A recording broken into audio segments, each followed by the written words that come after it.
प्रशांत महासागर से चीन की टेंशन बढ़ाने वाली एक बड़ी खबर है। ऑस्ट्रेलिया और पापुआ न्यू गिनी में होगा सुरक्षा समझौता। सुरक्षा समझौते से चीन को दरअसल बड़ा झटका देने की तैयारी है। प्रशांत महासागर में चीन का दबदबा कम होगा, इसके पूरे आसार हैं।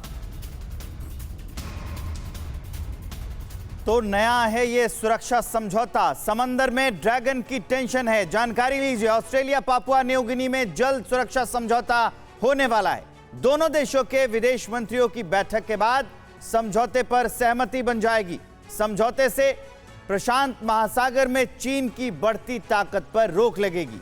हाल में चीन प्रशांत महासागर में रणनीतिक उपस्थिति बढ़ाने में लगा है। समझौते को चीन सोलोमन के बीच हुए समझौते के काट के तौर पर देखा जा रहा है। ऑस्ट्रेलिया ने इस समझौते को अपनी सुरक्षा के लिए खतरा भी बताया है। इनके छोटे बच्चे रहते हुए भी ये हर महीने 50,000 कमाती हैं। घर से ही कैंडल मेकिंग बिजनेस करती हैं।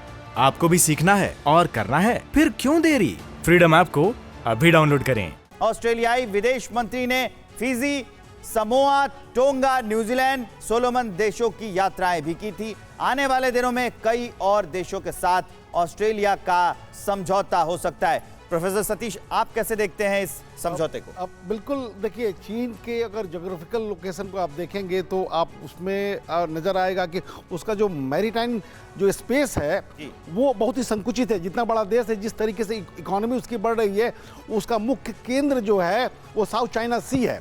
साउथ चाइना सी में कई बड़े देशों के बीच में संघर्ष है और उसी संघर्ष के कारण से उसे मालूम था कि ताइवान की समस्या को लेकर अमेरिका और तमाम यूरोपीय देश और भारत उसमें शामिल हो जाता है तो चीन के लिए मुश्किलें खड़ा होंगी। और वही गदार पोर्ट का निर्माण जिस तरीके से चीन ने किया है वो मिडिल ईस्ट और बाकी अफ्रीका और बाकी उन देशों को जोड़ते हुए अपने व्यापार को एक अल्टरनेटिव सी रूट के रूप में तैयार किया है। तो ये मानते हैं अपना कि साउथ चाइना सी में चीन के दबदबे को चुनौती देना इस वक्त की जरूरत है। बिल्कुल, जो हो रहा है सही हो रहा है।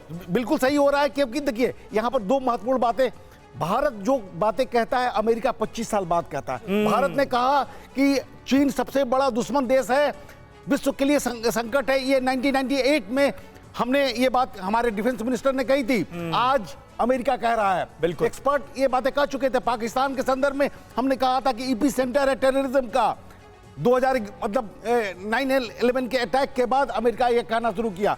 तो निश्चित रूप से न केवल भारत के लिए बल्कि विश्व व्यवस्था के लिए ऐसा इसलिए भी कि चीन के द्वारा जो निर्णय लिए जाते हैं उसके बारे में विश्व को कुछ भी पता नहीं होता। और पेंटागन आज नहीं, ओबामा के काल में और उसके पहले भी अगर विश्व व्यवस्था में चीन सबसे बड़ा शक्तिशाली देश होगा तो दुनिया के लिए वो अंधकारमय परिस्थिति होगी, क्योंकि दुनिया को मालूम नहीं होगा कि अगला स्टेप चीन का क्या होगा। बिल्कुल सही बात है और यही वजह है कि बार बार ये बात कही जाती है कि चीन की बढ़ती ताकत पूरी दुनिया के लिए चुनौती है और विश्व शांति के लिए खतरा है। इनके छोटे बच्चे रहते हुए भी ये हर महीने 50,000 कमाती हैं। घर से ही कैंडल मेकिंग बिजनेस करती हैं।